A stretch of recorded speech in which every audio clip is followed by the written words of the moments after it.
Okay, so here I am tonight on looking at Addition of Ordinates, which is book 9. Now we did go through a detailed example of this in class, so I'll just make some quick notes to refresh your mind, and then we're going to look through the rest of the booklet together. So a few things I want you to write down, so it's up to you. Write it in on a scrap bit of paper and staple it to this booklet, or if you can fit it on there, put it on there somewhere. But basically, just some ideas that we have looked at before. So let's start with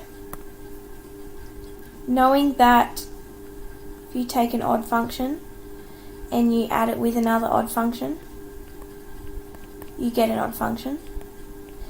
If you take an even and you add it with another even, then you get an even function. But if you have an odd plus an even, or an even plus an odd, they both give you neither. Now, something that is good to keep in mind when we're looking at these types of questions, it gives you an idea of what the graph will look like. So basically what we are looking at here is if we have this function of h, which is f of x adding with g of x. The addition of ordinates, so two functions adding together. One thing that I will point out, which is one of the first things that I look for, are the intercepts.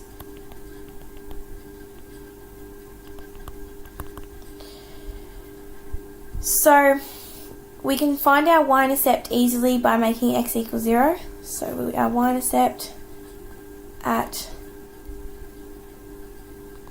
x equals 0 as usual. Our x-intercept, it's sometimes a little bit harder as normal. The x-intercept is at the place where f and g, so x-intercept at, instead of saying at, I'm going to say when f and g are opposite, or both equal to 0. Okay, so either they must be opposite in sign, same number and opposite in sign, or they must both equal 0. And that will be very obvious when you start to look at the graph, okay? Because remember, you're adding them together. So, some other things to think about when you're looking at knowing what the graph looks like without any calculus is that when one function has x equaling to 0, h of x will cross the other function.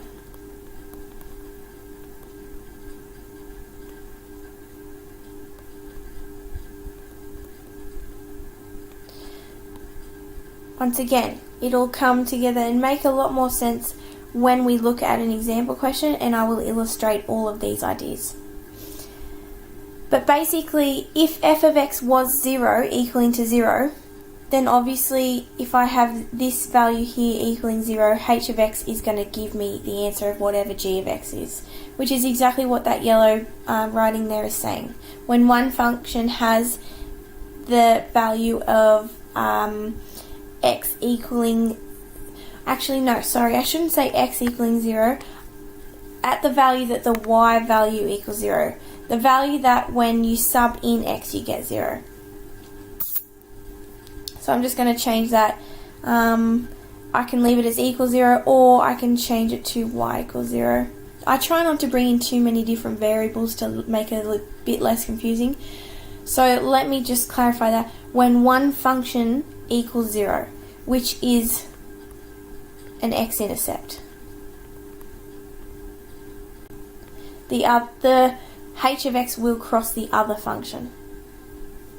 So, for instance, let me give an example and I'll illustrate these ideas so far. Let's say that we have the two graphs,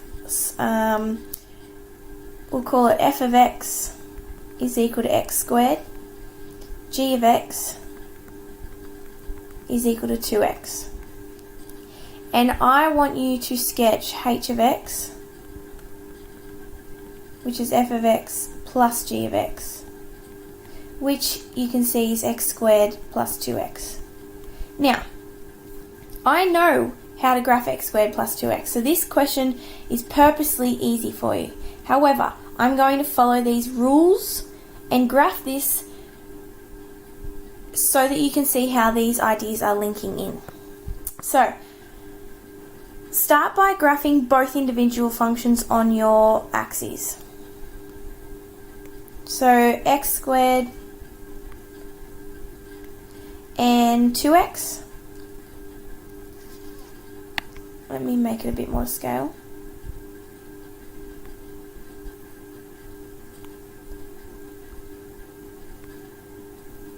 Just so you can see my intercepts. Okay, and we know that this would intercept here at 2.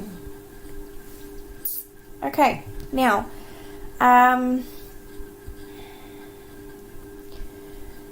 let's think about what we've spoken about in these rules here. We have an even function and an odd function, so they're going to add together to give me neither, so it's not going to be odd or even. Alright, that's my first piece of information. I can find my y-intercept at x equals 0, so I'm just going to put my working out in blue here. So at x equals 0, h of x equals 0, so I know, okay, I have an intercept here. X-intercepts when f and g are opposite or both equal 0. Now you can see they both do equal 0 at 0, hence why there is an intercept there. If they both crossed through at 2, then I'm also going to have an intercept at 2. However, obviously here they don't, but that's just an example. If they had opposite, now let's say just for instance, I'll get rid of this in a moment, but I had a function coming out this way. So y equals negative x and y equals x. If I'm plussing those two together, at the value, we're thinking about where they're both opposite each other. Same value but opposite in sign. That's what gives you a x-intercept. So I'll just repeat that. If you have the same x value, but they give you the opposite y value, when you add those two together, you will get an x-intercept. Something to note. Okay, and then we know that there's nothing that's going to make us opposite out this way. We do know that somewhere along this line there is a value for x that spits out the exact same y value but opposite in sign, and that is the value of 1. Now, depending on how detailed they want your sketch, it's not always easy to find that value there would be 1. However, depending, like I was saying, on the detail they want the sketch, it's not always necessary to have to mark that. Sometimes, especially if they aren't giving you the exact equations, it's just a matter of showing that you know the value here and the value here cancel out. The value of 1 here and the value of negative 1 here and 1 here. When you add them together, they cancel out and therefore cross through here. At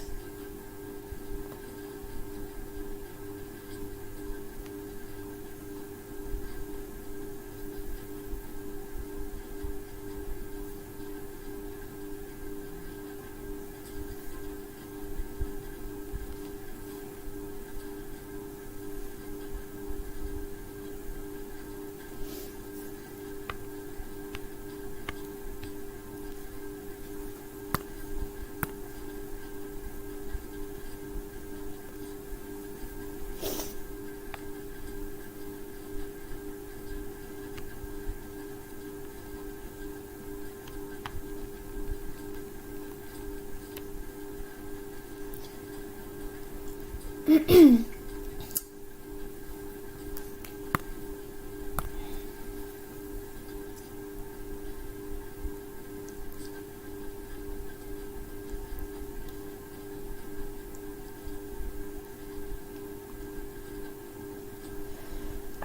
so we know that over on this left-hand side of our axis, there is going to become a point where our values are going to be opposite and therefore give us another intercept. Now, that shouldn't be there. Now, again, it's not always easy to find what that value is, but in this case it is quite easy because we know that when I sub in a value of -2, I will get -4 and I will get 4. That's something that you can see quite easily on this one, that those are the common values here when we're subbing in 2 that will give you the same y value but opposites, which gives us that x-intercept. Otherwise, you could solve them equal to each other, easy as that.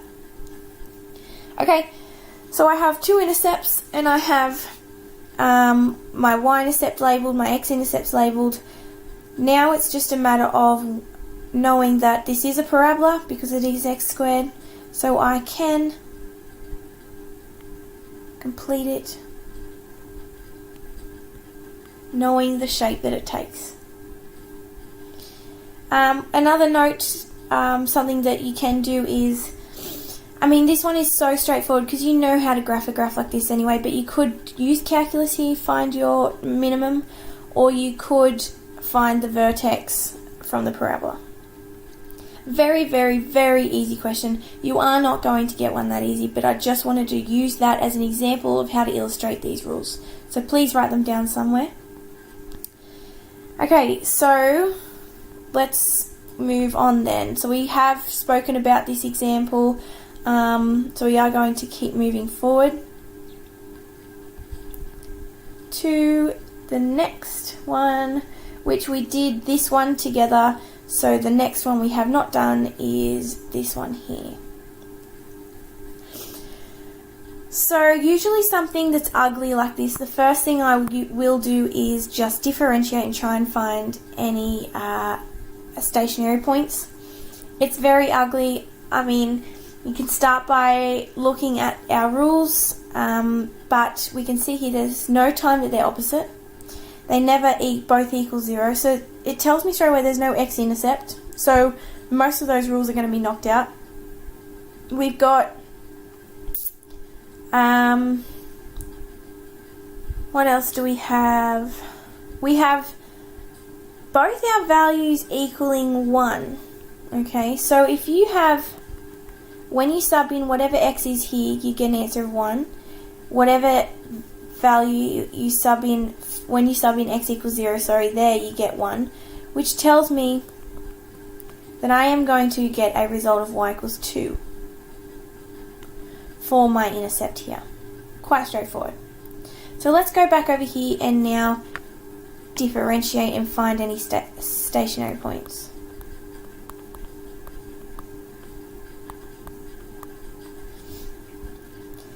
Okay, so now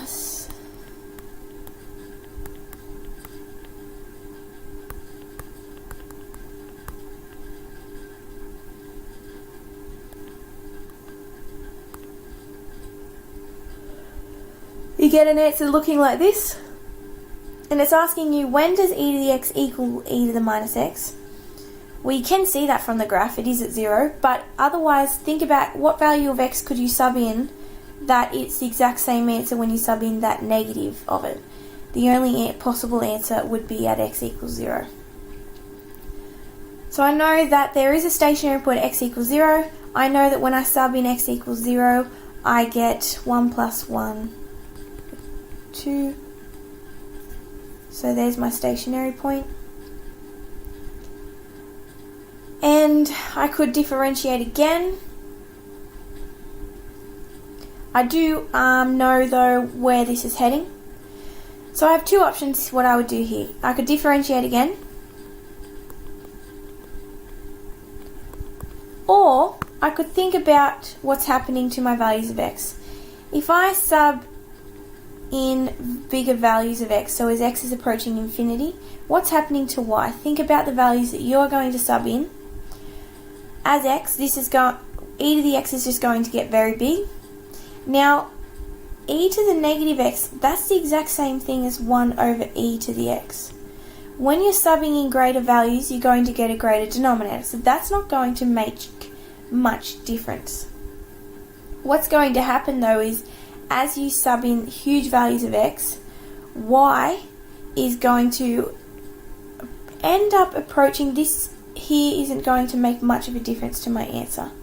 So it's just going to approach e to the x. If I sub in values of negative infinity and heading in my negative direction way, thinking about what's happening to y, if I sub in negative infinity, what's going to happen now is this very first e to the x is now going to become a negative power, which becomes the fraction. Okay? Then this guy here, the negative power, becomes a positive power. Okay? So what ends up happening is y approaches e to the power of negative x, because that's the one that then turns positive. If you don't like thinking like that, it's just a matter of do your second derivative, sub in the value of 0, and see if it's a minimum or maximum. Otherwise, what you can see here from my yellow value here is that as I sub in large values of x, it's going to become asymptotic to this value, and sub in negative infinity, I'm going to go up this way. And that's my graph. Now, I told you that you had two options. You could either, option 1, with a smaller pen. Option 1 is to differentiate twice, find your nature. Option 2, look at your values towards infinity. You do have an option 3 though. And that option 3 is, I'm going to just put some lines there to remind you. I know that all I'm going to be doing is this value here will be added by this amount here on top, because I am essentially adding them together, which gives me that. Then I get adding that on top, gives me that. Add this part here on top. So you can definitely see this is getting towards 0, 0, 0 all the way down. So this is getting closer and closer and closer towards my value of e to the x. So that is the third option. So I've given you plenty of ways to look at this question. Not a hard question.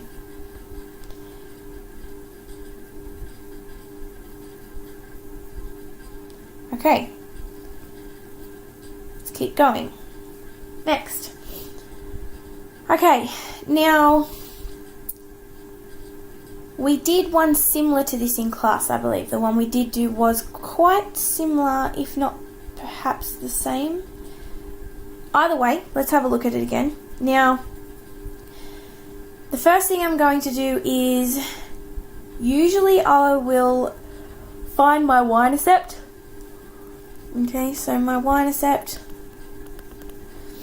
And I do that by subbing in x equals 0, and I realize straight away that x cannot equal 0. Alright, so I know then this here is an asymptote. There's no y-intercept. Step 2, I'll move on to try and find some x-intercepts. I find my x-intercepts by looking at any values where they are opposite or where they are both equal to 0. Now there's no chance there's both of them equal to 0, so now I'm just looking for times where there are opposite y values at the same x value. My right hand side of my axis isn't going to have any of that. However, my left hand side of the axis, I know that there is a point here. I don't know what it is at this moment, but there is a point somewhere here where that length of that line is the exact same length as that line there, which makes a point of intersection. So all I know so far is there is a point of intersection. My functions aren't that bad, so I could try and work out what that point of intersection is. And you will find it's not too hard to see that both of the values have a common x value and y value at 1. Instead, the y value though are opposite in signs, so therefore it has an x-intercept at 1. Oh, sorry, negative 1. Alright, that's as far as I can get using the tricks that we spoke about. Step 3, I'm going to use calculus, because I can't get any further without it. So, have a go, pause the video if you like, and try and find any minimum or maximums or points of inflections.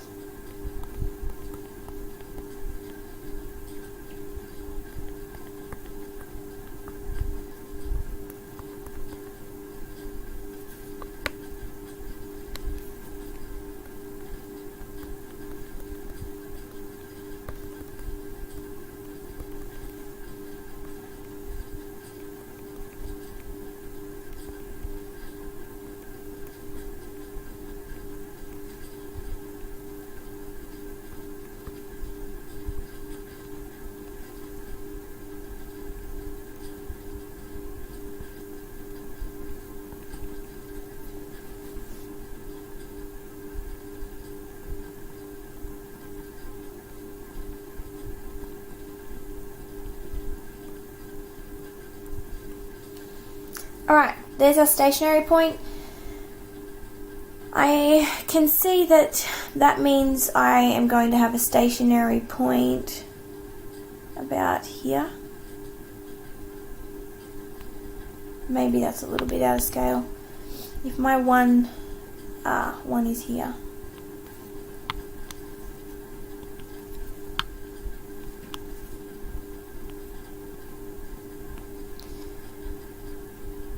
Then I will have about here.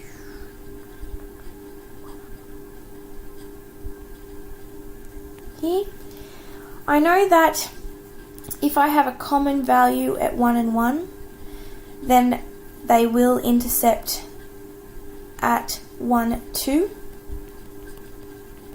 instead.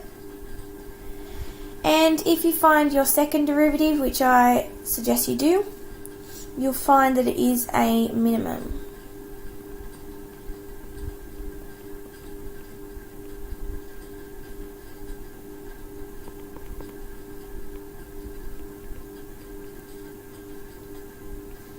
Okay, now I know now that it's looking something along these lines, but there's still a lot going on here. I need to find out if it crosses this line of y equals 1 on x, and basically the nature for the rest of the graph. So that's where I'm going to think about what's happening on either side as we are approaching x is infinity or x is getting closer to 0. Pardon me. If I think about what's happening to x as x approaches 0 from the positive direction, so I'm heading this way, I really want to know what's happening on my left hand side of the stationary point. This value here is going to get closer to 0, and adding on a fraction here isn't going to make much difference either, so it's all going to approach the value of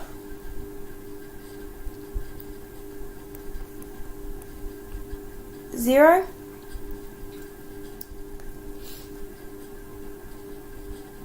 And I know that there are no other stationary points, so I do know that this must then just continue. However, let's just think about if it's approaching anything if I'm going to sub in values towards infinity, my function is going to tend towards x squared. Now if you can't see that, that's just because my denominator here will be getting bigger, which makes the entire fraction smaller, and therefore it's going to tend towards x squared. Which tells me that not only does it just increase, I need to show that it continues this way as my value goes up. I could find a point of intersection if I'd like between y equals 1 on x and my graph here.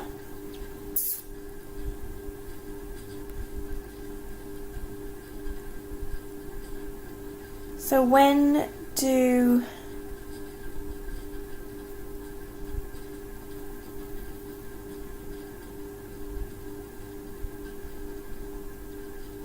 no, they won't cross, will they?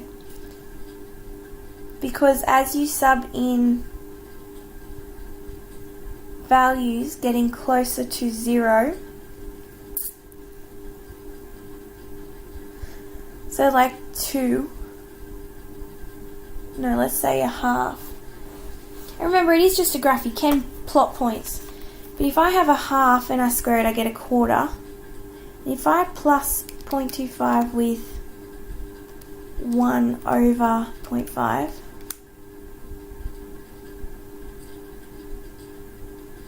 I get 2 1/4.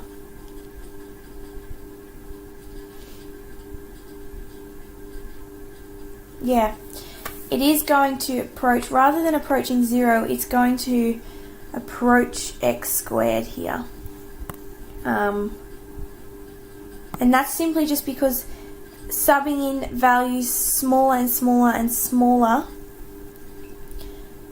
I'm always going to, I can't ever sub in 0, so I'm always going to be a little bit more than 1 on x because of the x squared there.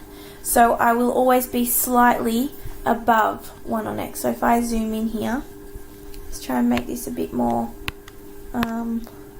readable. I'm going to, so my stationary point's here.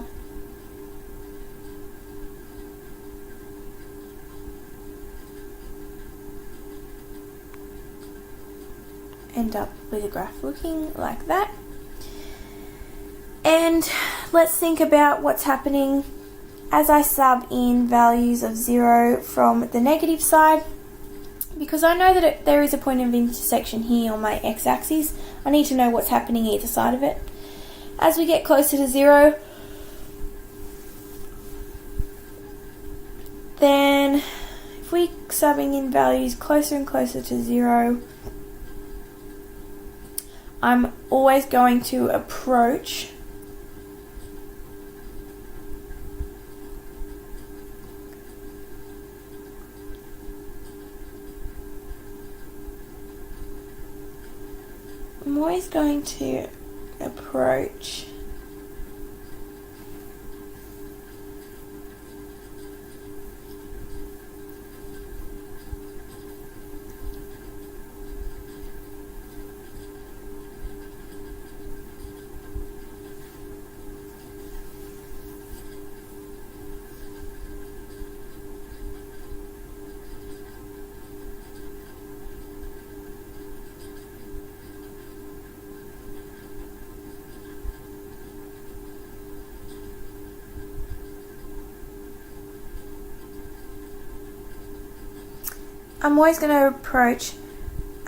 y is going to approach 1 on x.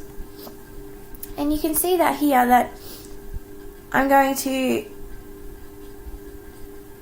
be adding a smaller and smaller and smaller and smaller and smaller piece. So I am going to just simply come down, and that piece is smaller and smaller and smaller and smaller here. And as I approach negative infinity, it's going to become positive, and it's going to approach x squared. Like that. There's my graph. It's quite ugly. At the end of the day, that yellow part on the graph is what they want to see. Okay, that was a long one. I'll try and make them a bit quicker. Alright, straight away, this one's quite nice. I can see my opposite values in my y values give me a point of intersection here. I'm going to differentiate straight away.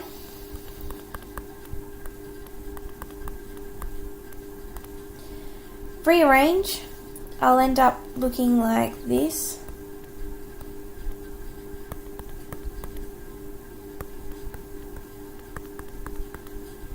And it'll say, therefore there's no solution. Therefore, no stat points. So you should be able to work that out easily on your own. There's no stationary points. So all we have to do is think about what's happening for large value of x's. Okay, so as x approaches infinity, I know that this value here is really the same as 1 on e to the power of x. So that's going to get as a very small fraction. So I can see here that y will just approach e to the x. And as x approaches negative infinity, I can see that it's going to be the same idea as what's happened earlier. This one here will become the negative power, but this here will become the positive power, and therefore y will approach e to the power, negative e to the power of negative x.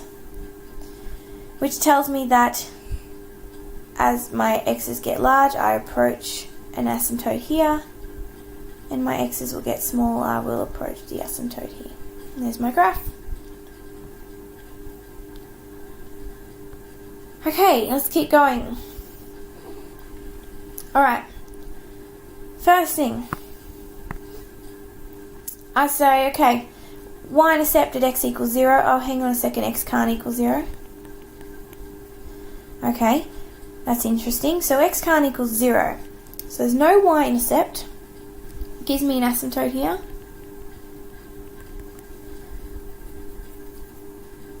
Now, could I think about x-intercepts? Well, yeah, I could, because I've got these opposite values. There is going to be a point where these values are the complete opposite, and that value I can see is going to be at 1 because they both have a common value at 1. Now, usually they will give you quite nice numbers to be able to work these things out quite easily. So I can see they're opposite, so I'm crossing through at 1. So then the exact same thing over here at negative 1. Okay, so I've got my x-intercepts down packed, my y-intercept, I know there is none. Now, one other thing I will note is that since x will never equal 0, that means that 1 on x will never equal 0. So since 1 on x cannot equal 0, then y cannot ever equal x. Can you see that? So that gives me an asymptote also here at y equals x. Okay, so all I have so far is my 2 intercepts and 2 asymptotes. Alright, I've used all my tricks now. I'm going to use calculus. Y dash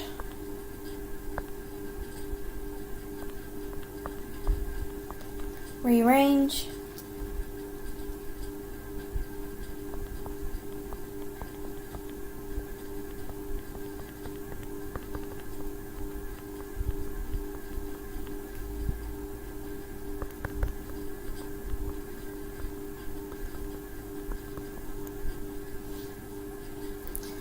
Okay, so we've got no stationary points you should have found. Well, calculus was a fail then for me. No stationary points, that's not good. However, what do I do next? Now let's look at what is happening as x approaches infinity. If I sub in large values of x, my fraction is only going to get tiny, so my value will approach y equals x. And same idea, if I sub in large values of negative infinity, I'm going to just be approaching same idea, y equals x. So that tells me that I am going to be coming in this direction up here and in this direction down here. But that's all I know so far. Let's look at what's happening towards 0. So let me use another colour. As I approach 0 from the positive side, so coming in this direction, if I'm approaching 0, I can see that y is just going to approach 0. And the same as if you were to approach it even on the negative side, same idea. So I know that I have to come down and approach 0 here. I need to approach 0 here. And I need to approach y equals x on either side.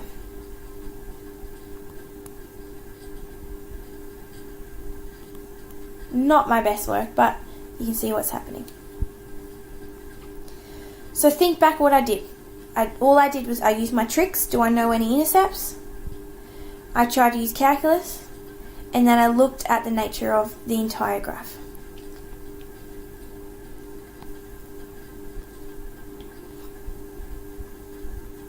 Okay, so last one, pause it, give it a go, and I'll do my solution and then play and see how you went. So pause. Okay, so assuming that you've done it, I'm just going to go ahead and do my solution. Then you can follow and I then will explain what I've done. So your graph should, well technically you will know what your graph can look like easily by using Desmos. But your graph will eventually look something like this.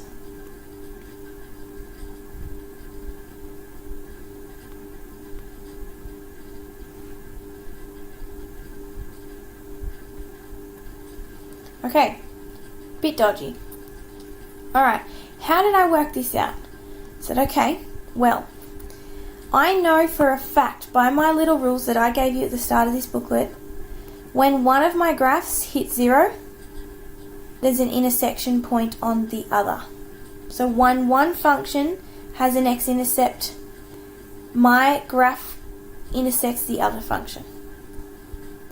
If you didn't understand that at the start of the lesson, and now you do, go back up to those notes and put that in. Okay, let's think about what else I can do. Let's try and find our intercepts. Is there a time where I have opposite y values? I said, yeah, well there is, okay. It's going to be somewhere along the line around here, which is where I had it, where the length of that line and the length of that line are the exact same, which give me an intersection point. So I could try and find that, okay. So I could try and find my x-intercept. I say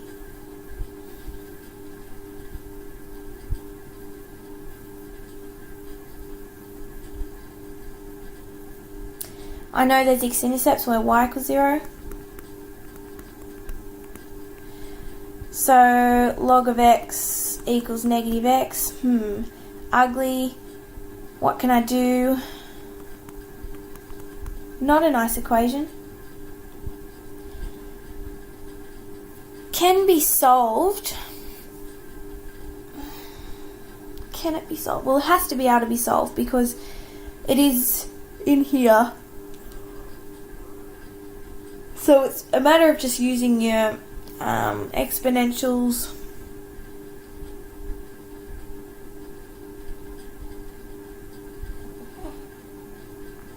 What could I do? This is the same as 1 on e to the x equals x. 1 equals x e to the x.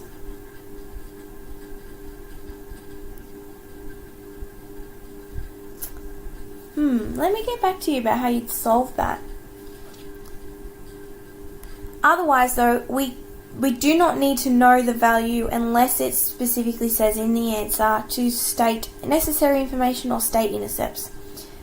We just know that, yeah, there is an interception point there because of that opposite y value.